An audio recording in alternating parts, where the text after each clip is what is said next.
Hi friends, welcome to the channel ನಿಷ್ಕಲಾಸ್ ಪ್ರಪಂಚ. Friends, ಈ ದಿನ ಅಮ್ಮನ ಮನೆಗೆ ಬಂದಿದೀವಿ.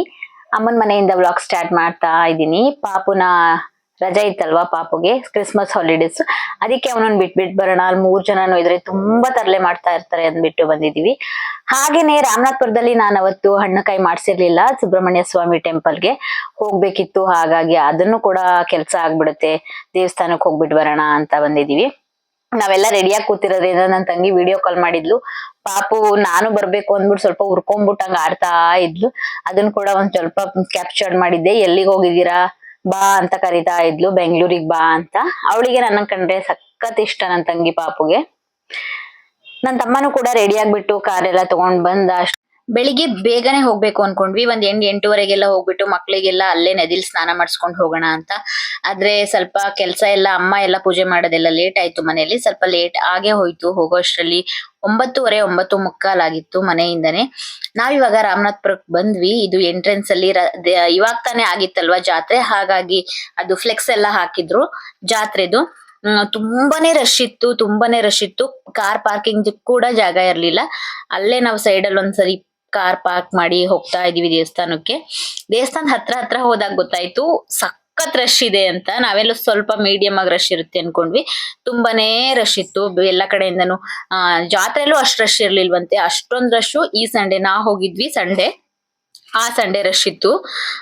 ನಾವು ಹೋಗ್ತಾ ನಮಗೆ ಬಾಳೆಹಣ್ಣಲ್ಲೇ ಹಣ್ಣು ತುಪ್ಪ ಮಾಡ್ಸಕ್ ಇಷ್ಟ ನಮ್ಮನೆ ಜನಕ್ಕೆಲ್ಲ. ಎಲ್ ನೋಡಿದ್ರು ಬಾಳೆಹಣ್ಣು ಇರ್ಲಿಲ್ಲ, ದೊಡ್ಡ ಬಾಳೆಹಣ್ಣು ಇರ್ಲಿಲ್ಲ, ಚಿಕ್ಕದೇ ಇತ್ತು ಏಲಕ್ಕಿ ಬಾಳೆಹಣ್ಣು. ಹಾಗಾಗಿ ಹುಡ್ಕೊಂಡು ಒಂದ್ ರೌಂಡ್ ಹೋಗ್ತಾ ಇದೀವಿ. ಫುಲ್ ದೇವಸ್ಥಾನ ಸುತ್ತನೂ ಅಂಗಡಿಗಳಿದಾವೆ, ಹಣ್ಣು ತುಪ್ಪ ಮಾಡ್ಸೋದೆಲ್ಲ ಸಿಗುತ್ತೆ. ನಮಗೆ ಹಿಂದ್ಗಡೆ ರಾಮ ದೇವಸ್ಥಾನ ಇದೆ, ಅಲ್ಲಿ ಹಣ್ಣು ಸಿಕ್ತು, ಇದು ಬಾಳೆಹಣ್ಣು. ಹಾಗಾಗಿ ಬೇರೆ ಬೇರೆ ಮಾಡಿಸ್ಕೊಂತಾ ಇದೀವಿ. ಅಮ್ಮ ಅವರು ಮಾಡಿಸ್ಬೇಕು, ನಾವು ಮಾಡಿಸ್ಬೇಕು ಬೇರೆ ಬೇರೆ ಅಂದ್ಬಿಟ್ಟು ಇಬ್ರುನು ಕೂಡ ತಗೊಂತಾ ಇದೀವಿ. ಇವಾಗ ನೋಡ್ತಾ ಇರ್ಬೋದು ಎಷ್ಟೊಂದ್ ರಶ್ ಆಗಿದೆ ಅಂತ. ಆ ಒಂದು ಲೈನ್ ಅಲ್ಲಿ ಒಂದು 4 ಜನ ಒಟ್ಟಿಗೆ ನಿಂತಿದ್ರು ಅಂತ ಅಂದ್ರೆ ಎಷ್ಟೊತ್ತಾಗ್ಬೋದು, ಅಷ್ಟು ಲೈನ್, 3 ಲೈನ್ಸ್ ಎಲ್ಲ ಕಂಪ್ಲೀಟ್ ಆಗಕ್ಕೆ. ಮತ್ತೆ ಒಳಗಡೆನೂ ಕೂಡ ಲೈನ್ ಇರುತ್ತೆ. ಹಾಗಾಗಿ ಅನ್ಕೊಂಡ್ವಿ ಸ್ಪೆಷಲ್ ಕ್ಯೂ ಇಲ್ವಾ ಅಂತ. ಅಷ್ಟರಲ್ಲಿ ನನ್ನ ತಮ್ಮ ಕೇಳ್ಕೊಂಬಂದ ಸ್ಪೆಷಲ್ ಕ್ಯೂ ಕೂಡ ಇತ್ತು. 3 ಜನಕ್ಕೆ 250 rupees ಅಂತ. ಪರವಾಗಿಲ್ಲ, ಸದ್ಯ ನಾವು ಸ್ಪೆಷಲ್ ಕ್ಯೂ ಸಿಕ್ತಲ್ಲ, ಮಕ್ಳನ್ನ ಎತ್ಕೊಂಡ್. ನಮ್ಮ ಅಮ್ಮಗೂ ಕೂಡ ಬ್ಯಾಕ್ ಪೇನ್ ಇರೋದ್ರಿಂದ ನಿಂತ್ಕೊಳಕ್ ಆಗಲ್ಲ, ಮಕ್ಳಿಗೂ ಕೂಡ ಆಗ್ತಿರ್ಲಿಲ್ಲ. ಒಳ್ಳೇದಾಯ್ತು, ದರ್ಶನ ಬೇಗನೆ ಆಯ್ತು. ಒಂದ್ 20 ನಿಮಿಷದಲ್ಲೆಲ್ಲ ದರ್ಶನ ಆಗ್ಬಿಡ್ತು. ಚಿಕ್ಕವರಿದ್ದಾಗ ಅಡ್ಗೆ ಎಲ್ಲ ಮಾಡ್ಕೊಂಡು ಇಲ್ಲಿಗೆನೆ ತಗೊಂಡ್ಬರ್ತಿದ್ವಿ. ಅಲ್ಲಿ ನದಿಲೆಲ್ಲ ಕುತ್ಕೊಂಡು ಊಟ ಮಾಡೋದು, ಏನು ಫಿಶ್ಗಳಿಗೆಲ್ಲ ಊಟ ಹಾಕೋದು, ಕಡ್ಲೆಕಾಯಿ ಹಾಕೋದು ಎಲ್ಲ ಕೂಡ ತುಂಬಾನೇ ಮೆಮೊರೀಸ್. ರಾಮನಾಥ್ಪುರ ದೇವಸ್ಥಾನ ಅಂದ್ರೆ ದಕ್ಷಿಣ ಕಾಶಿ ಅಂತಾನೆ ಕರೀತಾರೆ ಇದನ್ನಂತೂ. ಅಷ್ಟು ಫೇಮಸ್ಸು. ಕುಕ್ಕೆ ಸುಬ್ರಹ್ಮಣ್ಯ ಬಿಟ್ರೆ ಇದು 2ನೇದು ಪ್ಲೇಸ್ ಅಂತಾರೆ. ಇಲ್ಲಿ ಬಂದ್ಬಿಟ್ಟು ಇಲ್ಲೂ ಕೂಡ ಸರ್ಪದೋಷ, ನಾಗದೋಷ ಎಲ್ಲ ನಿವಾರಣೆ ಮಾಡಿಸ್ಕೊಂಡು ಹೋಗ್ತಾರೆ ಏನೇ ಇದ್ರುನು. ತುಲಾಭಾರ ಕೂಡ ಮಾಡಿಸ್ತಾರೆ. ಅದನ್ನ ಕೂಡ ನಮ್ ಪಾಪಗೂ ಕೂಡ ಮಾಡ್ಸೋದಿದೆ. ಅವ್ನು ಇನ್ನೊಂದ್ ಸ್ವಲ್ಪ ದೊಡ್ಡವನಾಗಿರ್ಲಿ ಅಂತ ಮಾಡ್ಸಿಲ್ಲ. ದರ್ಶನ ನೋಡಿ, ಇವಾಗ ದರ್ಶನನೇ ಆಗೋಯ್ತು. 20 minutes ಒಳಗಡೆನೆ ಆಗ್ಬಿಡ್ತು ದರ್ಶನ. ತುಂಬಾನೇ ಖುಷಿ ಆಯ್ತು. ಮತ್ತೆ ಸ್ಪೆಷಲ್ ಟಿಕೆಟ್ ತಗೊಂಡ್ರೆ 2 ಲಡ್ಡು ಕೂಡ ಕೊಡ್ತಾರೆ. ಅದನ್ನ ಕೂಡ ತಗೊಂಡು ನಾವ್ ಇವಾಗ ಹಣ್ಣು ತುಪ್ಪ ಮಾಡ್ಸಕ್ಕೆ ಅಂತ ಬಂದಿದೀವಿ. ಹಣ್ಣು ತುಪ್ಪ ಮಾಡ್ಸೋದು, ಪ್ರಸಾದ ಎಲ್ಲ ಹಾಕಿಸ್ಕೊಂತಾರಲ್ವಾ, ಆ ಪ್ಲೇಸು ಕೂಡ ಹೊರಗಡೆನೆ ಮಾಡಿದ್ರು, ತುಂಬಾ ರಶ್ ಆಗಿರೋದ್ರಿಂದ. ಅಮ್ಮ ಎಲ್ಲ ನಾವೇ ಸ್ವಲ್ಪ ಬಾಳೆಹಣ್ಣಿನ ಸಿಪ್ಪೆ ಎಲ್ಲ ಬಿಡಿಸ್ಕೊಟ್ರೆ ಬೇಗನೆ ಆಗ್ಬಿಡುತ್ತೆ ಅಂದ್ಬಿಟ್ಟು ನಮ್ಮ ಅಮ್ಮನೆ ಎಲ್ಲ ಮಾಡ್ಕೊಡ್ತಾ ಇದಾರೆ. ತಂಗಿಯವ್ರನ್ನ ಮಿಸ್ ಮಾಡ್ಕೊಂತಾ ಇದ್ವಿ. ಅವರು ಹೋದ್ಸರಿ ರಜೆಕ್ ಬಂದಾಗ್ಲೇನೆ ಮಾಡಿಸ್ಕೊಂಡು ಹೋಗ್ಬಿಟ್ಟಿದ್ರು. ಹಾಗಾಗಿ ಇವಾಗ ಬರ್ಲಿಲ್ಲ. ಸ್ವಲ್ಪ ದೂರ ಇದ್ದಾಳಲ್ವಾ ಬ್ಯಾಂಗ್ಳೂರಿಂದ, ಸ್ವಲ್ಪ ಅವಳಿಗೆ ಪಾಪುಗೆ ಬಸ್ಸಲ್ಲೆಲ್ಲ ಅಳ್ತಾಳೆ ಅವಳು, ಜಾಸ್ತಿ ಬರೋದು. ಅವಳು ಅದಕ್ಕೆ ಬರ್ಲಿಲ್ಲ, ನೀವು ಮಾಡಿಸ್ಕೊಂಡ್ ಬನ್ನಿ ಅಂತ ಹೇಳಿದ್ಲು. ನಾವಿಲ್ಲಿಗೆ ಯಾವಾಗ್ಲೂ ಬರ್ತೀವಿ, ವರ್ಷ ಬಂದ್ಬಿಟ್ಟು ಹಣ್ಣುಕಾಯಿ ಹಣ್ಣು ತುಪ್ಪ ಮಾಡಿಸ್ಕೊಂಡ್ ಹೋಗ್ತೀವಿ.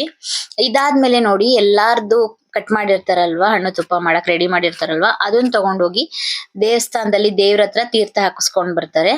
ಅದಾದ್ಮೇಲೆ ನಮಗೆ ಅದ್ರೊಳಗಡೆ ಎಲ್ಲ ಪ್ರಸಾದ ಎಲ್ಲ ಹಾಕೊಟ್ಬಿಟ್ಟು ಕಟ್ಬಿಟ್ಟು ಕೊಡ್ತಾರೆ.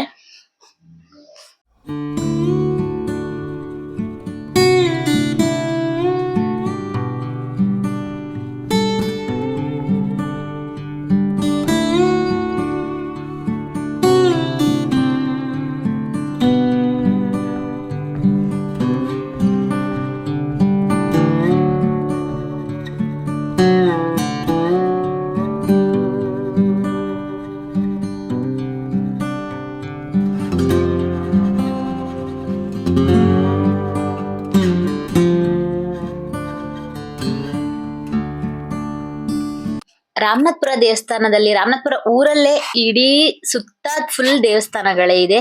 ಆಂಜನೇಯ ಸ್ವಾಮಿ ದೇವಸ್ಥಾನ ಆಗಿರ್ಬೋದು, ಅಗಸ್ತ್ಯೇಶ್ವರ ಸ್ವಾಮಿ ದೇವಸ್ಥಾನ ಆಗಿರ್ಬೋದು, ಆ ಕಡೆ ಪಕ್ಕದಲ್ಲಿ ವೆಂಕಟರಮಣ ಸ್ವಾಮಿ ದೇವಸ್ಥಾನ ಆಗಿರ್ಬೋದು, ಫುಲ್ ಸುತ್ತ ದೇವಸ್ಥಾನಗಳಿದೆ. ನಾವು ಪ್ರತಿಯೊಂದು ದೇವಸ್ಥಾನಕ್ಕೂ ಎಂಟ್ರಿ ಕೊಟ್ವಿ. ವರ್ಷಕ್ಕೊಂದೇ ಸರಿ ಹೋಗೋದ್ರಿಂದ ಹೋಗ್ತಾ ಇರ್ತೀವಿ ಫ್ರೀ ಇದ್ದಾಗ. ಇವಾಗ ತುಂಬಾನೇ ಕಡಿಮೆ ಬೇರೆ ಕಡೆ ಇರೋದ್ರಿಂದ, ಕೊಣನೂರಲ್ಲೇ ಇದ್ದಾಗ ಅವಾಗ ಬರ್ತಡೇ ಗಿರ್ತಡೆಗೆಲ್ಲ ಹೋಗಿ ಬರ್ತಾ ಇದ್ವಿ. ಅದಾದ್ಮೇಲೆ ನನ್ ಮಕ್ಳು ಕಬ್ಬಿನ ಹಾಲು ಕುಡಿಬೇಕು ಅಂತ ಅಂದ್ರು. ಸಖತ್ ಫ್ರೆಶ್ ಆಗಿತ್ತು ಕಬ್ಬಿನ ಹಾಲಂತೂ. ಅದನ್ನ ಕೂಡ ಮಾಡ್ಕೊಂಡು ಇಲ್ಲಿ ಹೊಳೆ ಹತ್ರ ದೇವಸ್ಥಾನ ಇದೆಯಲ್ಲ, ಅಲ್ಲಿಗೆ ಹೋಗೋಣ ಅಂತ ಬಂದ್ವಿ. ಮತ್ತೆ ಇವಾಗ ಜನವರಿಲಿ ಕೂಡ ಇದ್ರಲ್ಲಿ ಜಾತ್ರೆ ಆಗುತ್ತೆ. ತಿಂಗಳು ಷಷ್ಠಿ ಅಂತಾರಲ್ಲ, ಅವಾಗ ಕೂಡ ಜಾತ್ರೆ ಆಗುತ್ತೆ. ನಮ್ ಮಕ್ಳು ಬಂದಿದ್ದಿದ್ದೆ ಜಾತ್ರೆಗೆ ಅಂತ. ಮಕ್ಳನ್ ಕರ್ಕೊಂಬಂದು ಇಲ್ಲಿ ಪೂಜೆ ಮಾಡ್ಸಿದ್ರೆ ಒಳ್ಳೇದಾಗುತ್ತೆ ಅಂತಾರೆ. ಯಾವುದೇ ದೋಷಗಳೆಲ್ಲ ಇದ್ರು ಪರಿಹಾರ ಆಗುತ್ತೆ ಅಂತಾರೆ. ಹಾಗಾಗಿ ಮಕ್ಳನ್ ಕರ್ಕೊಂಬಂದ್ಬಿಟ್ಟು ಪೂಜೆ ಮಾಡಿಸ್ತೀವಿ. ಇವಾಗ ಎಲ್ಲ ಜ್ಯೂಸ್ ಎಲ್ಲ ಕುಡಿದ್ಬಿಟ್ಟು ನಾವು ಇನ್ನೊಂದ್ ದೇವಸ್ಥಾನ ಇದೆ ಸ್ವಲ್ಪ ದೂರದಲ್ಲಿ, ಅಲ್ಲಿಗೆ ಹೋಗ್ಬೇಕಿತ್ತು. ಅಲ್ಲಿಗೆ ಕಾರಲ್ಲೇ ಹೋಗೋಣ, ಅಲ್ಲಿ ತುಂಬಾ ರಶ್ ಇದ್ದಿದ್ರಿಂದ ಕಾರ್ ತೆಗಿಯಕ್ ಆಗ್ತಿರ್ಲಿಲ್ಲ. ಮತ್ತೆ ಬಳಸ್ಕೊಂಡು ಬಂದ್ವಿ ಬೇರೆ ಕಡೆಯಿಂದ. ಬಂದ್ಬಿಟ್ಟು ಕಾರ್ಟ್ ಜಾಯಿಂಟ್ ವೀಲ್ಸ್ ಎಲ್ಲ ಹಾಕಿರಲ್ಲ, ಅಲ್ಲಿ ಸ್ವಲ್ಪ ಪಾರ್ಕಿಂಗಿಗೆ ಅಂತ ಸ್ಪೇಸ್ ಇತ್ತು. ಅಲ್ಲಿ ಪಾರ್ಕ್ ಮಾಡ್ಬಿಟ್ಟು ನಾವ್ ಇವಾಗ ನಡ್ಕೊಂಡು ಹೋಗ್ತಾ ಇದೀವಿ. ತುಂಬಾನೇ ಬಿಸಿಲಿದ್ದಿಂದ ಮಕ್ಳಿಗೆ ಆಟ ಆಡಕ್ ಯಾವ್ದು ಓಪನ್ ಇರ್ಲಿಲ್ಲ, ಕಾರ್ ಮಾತ್ರ ಓಪನ್ ಇದ್ದಿದ್ದು. ಹಾಗಾಗಿ ಇದಕ್ಕೆ ಕೂತ್ಕೊಂತೀವಿ ಅಂತ 3 ಜನನು ಕೂಡ ಕಾರಲ್ಲಿ ಒಂದ್ ಸ್ವಲ್ಪ ಕೂತ್ಕೊಂಡ್ರು. ತುಂಬಾನೇ ಬಿಸ್ಲಿತ್ತು.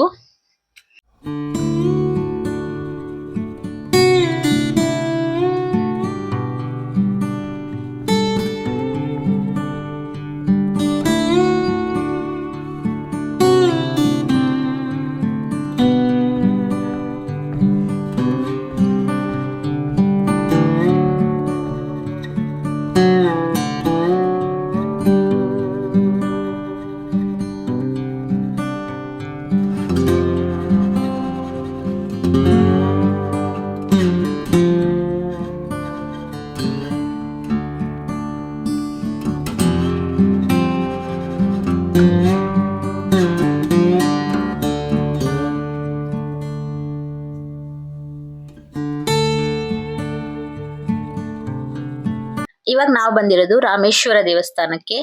ದರ್ಶನ ಎಲ್ಲ ಚೆನ್ನಾಗಾಯ್ತು. ದರ್ಶನ ಮಾಡ್ಕೊಂಡ್ಬಿಟ್ಟು ಇಲ್ಲಿ ನೋಡಿ, ಈ ಸುತ್ತ ದೇವಸ್ಥಾನದ ಸುತ್ತ ಇದು ಶಿವಲಿಂಗಗಳನ್ನ ಇಟ್ಟಿದ್ದಾರೆ. 101 ಶಿವಲಿಂಗ ಅಂತ ಅಮ್ಮ ಹೇಳ್ತಾ ಇದ್ರು.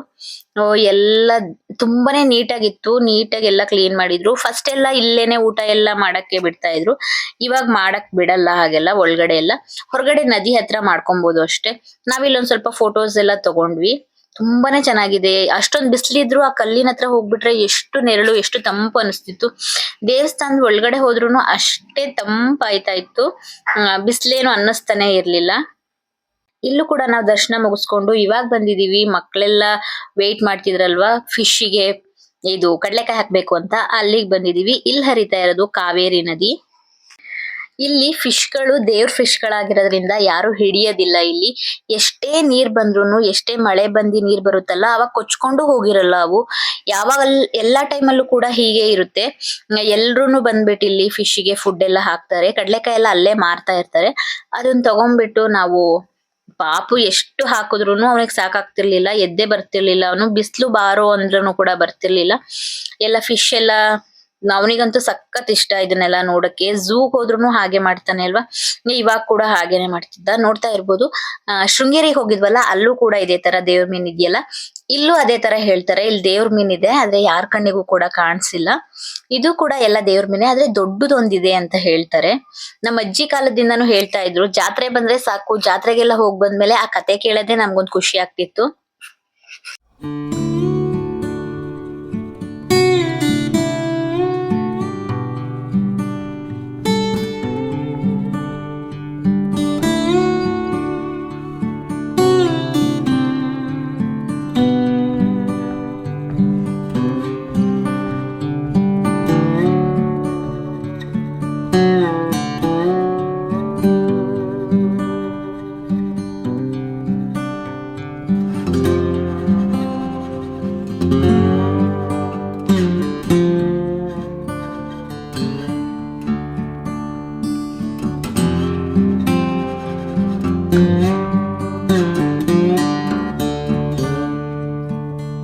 ಇವಾಗ ಮಕ್ಳಿಗೆಲ್ಲ ಏನಾದ್ರು ಕೊಡ್ಸೋಣ ಅಂತ ಜಾತ್ರೆ ಒಳಗಡೆ ಬಂದಿದೀವಿ. ಮಕ್ಳಿಗೆಲ್ಲ ಎಲ್ರಿಗೂ ಒಂದೊಂದ್ ಆಟ ಸಾಮಾನ್ ಅಂತ ತಗೊಂಡ್ರು. ತುಂಬಾನೇ ಖುಷಿ ಪಟ್ರು ಅವ್ರಂತೂ. ನನ್ ಮಕ್ಳಿಗಂತೂ ಇವಾಗ ಹೆಣ್ಮಕ್ಳಾಗಿರೋದ್ರಿಂದ ಅವ್ರು ಒಂದ್ ಸರಾನೋ ಕ್ಲಿಪ್ಪೋ ಏನಾದ್ರೂ ಕೊಡಿಸ್ಬಿಟ್ರೆ ಅವ್ರಿಗೆ ಖುಷಿ ಆಗ್ಬಿಡುತ್ತೆ. ಅದನ್ನೇ ತಗೊಂಡ. ನಮ್ ಪಾಪು ಅಂತೂ ಒಂದ್ ಗನ್ನು ಮತ್ತೆ ಒಂದ್ ಸ್ನೇಕ್ ತಗೊಂಡಿದ್ದ. ಖುಷಿ ಆಗ್ತಿತ್ತು ಅವ್ರಿಗಂತೂ. ತುಂಬಾನೇ ದೊಡ್ಡ ಜಾತ್ರೆ ಕಟ್ಟಿರುತ್ತೆ. ಇನ್ನ ಒಂದ್ ತಿಂಗಳಿರುತ್ತೆ. ಯಾರೆಲ್ಲ ಸುತ್ತಮುತ್ತ ಇದ್ದೀರಾ ಹೋಗ್ಬೋದು, ವಿಸಿಟ್ ಮಾಡಿ ದೇವ್ರ ದರ್ಶನ ಮಾಡ್ಕೊಂಡ್ ಬನ್ನಿ. ನನಗೆ ಈ ಸರಿ ಅಂತೂ ನನ್ನ ಫ್ರೆಂಡ್ ಕೂಡ ಸಿಕ್ಕಿದ್ಲು, 10th ಫ್ರೆಂಡ್. ಅವಳನ್ ಕೂಡ ಮಾತಾಡ್ಸ್ಕೊಂಡು ಮುಂದೆ ಹೋಗ್ತಾ ಇದೀವಿ ಇವಾಗ ಕಾರ್ ಪಾರ್ಕಿಂಗ್ ಹತ್ರ. ನನ್ನ ಇವತ್ತಿನ ವಿಡಿಯೋ ಇದಾಗಿರುತ್ತೆ. ನನ್ನ ವಿಡಿಯೋಸ್ ಎಲ್ಲ ನಿಮಗೆ ಇಷ್ಟ ಆಗ್ತಿದ್ರೆ ಪ್ಲೀಸ್ ಒಂದು ಲೈಕ್ ಮಾಡಿ, ಫ್ರೆಂಡ್ಸ್ ಜೊತೆ ಶೇರ್ ಮಾಡ್ಕೊಳ್ಳಿ, ನನ್ನ ಚಾನಲ್ ನ ಸಬ್ಸ್ಕ್ರೈಬ್ ಮಾಡ್ಕೊಳ್ಳಿ, ನಿಷ್ಕಲಾಸ್ ಪ್ರಪಂಚ ಯೂಟ್ಯೂಬ್ ಚಾನಲ್ಗೆ ಸಪೋರ್ಟ್ ಮಾಡಿ. Thank you so much. Thanks for watching. Bye bye.